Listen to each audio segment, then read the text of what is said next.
आज हम बात करेंगे अपराध के कारणों की। मुख्य रूप से 4 प्रकार के कारण होते हैं अपराध के: शारीरिक कारण, मानसिक कारण, पारिवारिक कारण एवं अन्य कारण। सबसे पहले शारीरिक कारण, जिसमें वंशानुक्रमण, आयु, लिंग, शारीरिक अयोग्यता, गंभीर रोग, शारीरिक बल की अधिकता ये कारण माने गए हैं। जब हम वंशानुक्रमण की बात करते हैं तो वंशानुक्रमण का अर्थ होता है कि जो हमारे पैतृक गुण होते हैं वो हमें वंशानुक्रमण से प्राप्त होते हैं।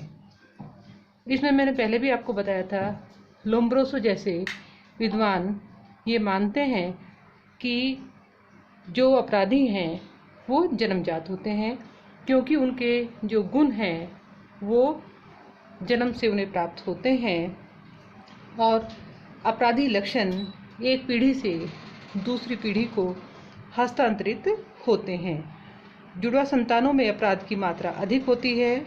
अपराधी के परिवार के सदस्य अपराधी होते हैं, ऐसा जो लोग ये मानते हैं कि अपराधी जन्मजात होते हैं वो इस मत को बढ़ावा देते हैं। दूसरा, आयु एक कारण है अपराध का।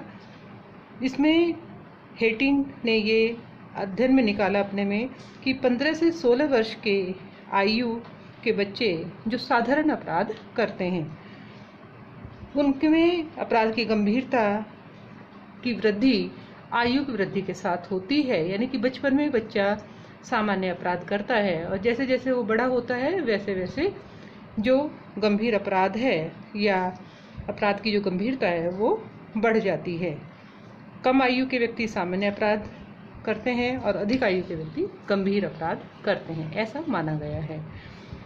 इसके बाद शारीरिक अयोग्यता। शारीरिक अयोग्यता जैसे दृष्टिहीनता, बहरापन और अधिक विकास होना, आवश्यकता से अधिक छोटा होना, ये शारीरिक अक्षमताएं कहलाती हैं जो अपराध का कारण बन जाती है।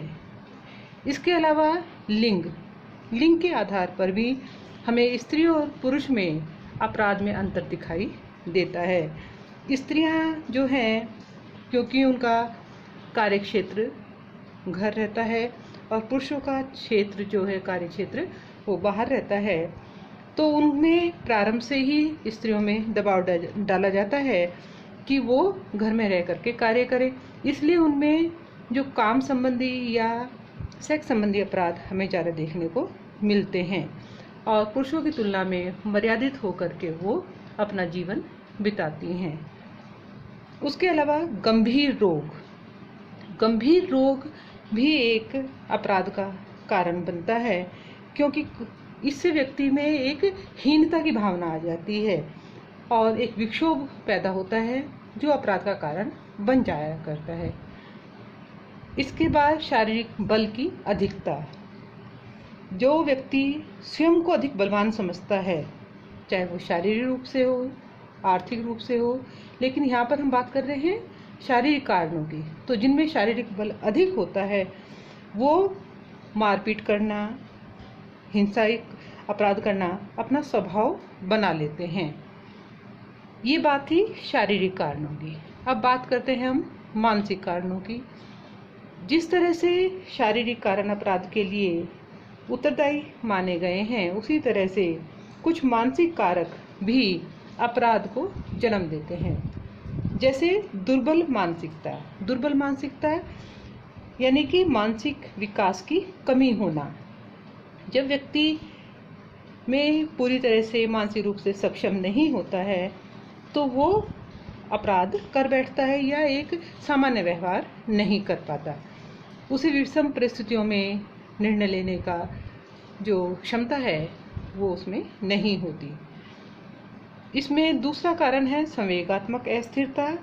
संवेगात्मक स्थिरता की हमारे अंदर कुछ संवेग होते हैं, जैसे घृणा, प्रेम, द्वेष, और कभी कभी सांवेगिक अस्थिरता व्यक्ति को अपराध करने के लिए प्रेरित कर देती है, क्योंकि वो अपने संवेगों पर नियंत्रण नहीं रख पाता।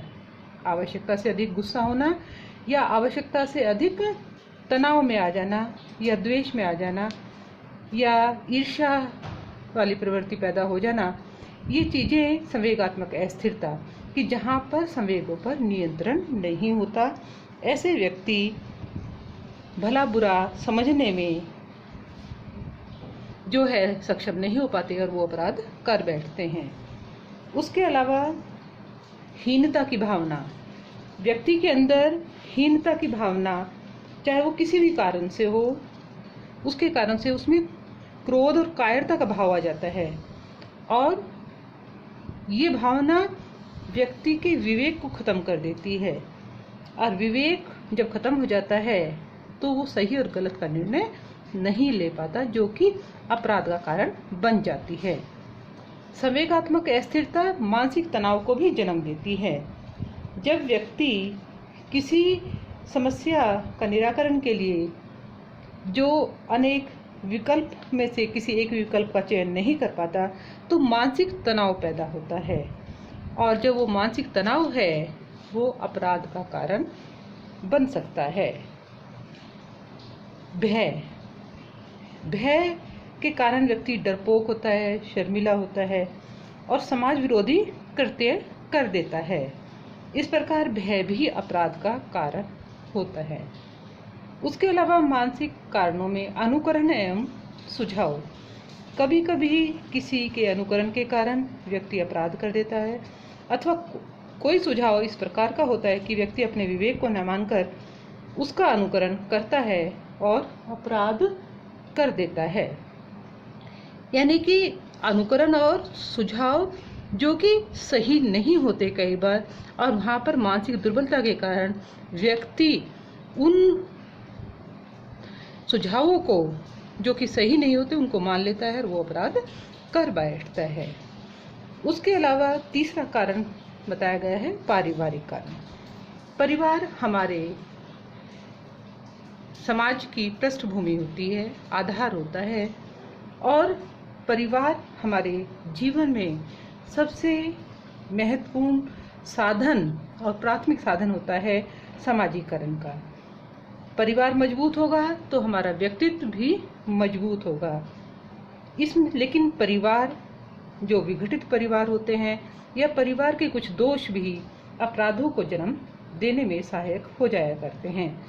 जैसे अति प्रेम, कभी कभी माता पिता बच्चों को अत्यधिक स्नेह देते हैं, उनकी हर इच्छा पूरी करते हैं और बड़े होकर जब कभी विषम परिस्थितियां आ जाती हैं तो उनमें उच्च भावना उत्पन्न हो जाती है और वो किसी भी परिस्थिति से समझौता नहीं करते हैं, जिसके परिणाम स्वरूप अपराध कर देते हैं।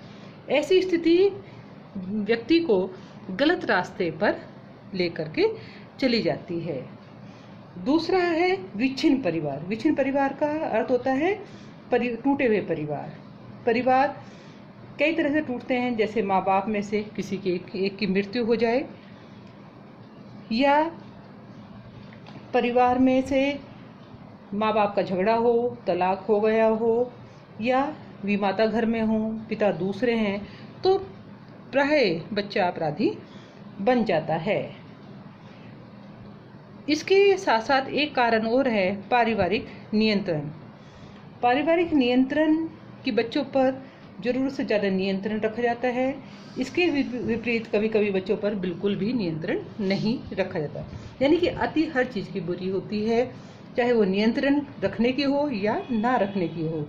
एक सीमित मात्रा में नियंत्रण रखा जाता है जो कि सही रास्ते पर ले जाने का कार्य करता है, लेकिन परिवार में ये इसकी अतिवादिता अपराधों का कारण बन जाया करती है। भाई बहनों का प्रभाव, जिन घरों में भाई या बहन कोई भी विमाता से उत्पन्न होते हैं अथवा अपराधी होते हैं तो प्रारंभ में बच्चों में अपराधी भावनाएं विकसित हो जाती हैं। यानी कि बच्चा अगर सौतेला है या जरूरी नहीं कि सौतेला हो, अगर कोई भाई या बहन आपराधिक गतिविधियों में लीन है तो ऐसी चीजें अपराध का कारण बन जाती हैं। उसके अलावा अनैतिक परिवार, परिवार के सदस्य अगर बिगड़े हुए हों यानी कि गलत कार्य करते हो। अनैतिक परिवार जो उनका नैतिक स्तर सही नहीं हो, वो अपनी पीढ़ी को भी, अपने बच्चों को भी अच्छा उदाहरण प्रस्तुत नहीं कर सकते और उसके कारण से भी बच्चे अपराधी बन जाते हैं। जिन भी परिवारों के अंदर गलत कार्य होते हैं, बच्चों पर उसका प्रभाव पड़ता है और वो अपराध का ही कारण बन जाता है। इसके अलावा अन्य कारणों में आर्थिक कारण एक बहुत बड़ा कारण माना जाता है अपराध के लिए, क्योंकि आर्थिक कारणों में निर्धनता, भूखमरी, बेकारी, असीमित आवश्यकताएं, अत्यधिक धन कमाने की इच्छा, बिना परिश्रम के धन प्राप्ति का लालच आदि अनेक कारण धन से संबंधित हैं। और जब व्यक्ति की आवश्यकताओं की पूर्ति नहीं हो पाती, इच्छाएं बढ़ जाती हैं, तो समाज में प्रतिस्पर्धा की भावना भी बढ़ जाती है।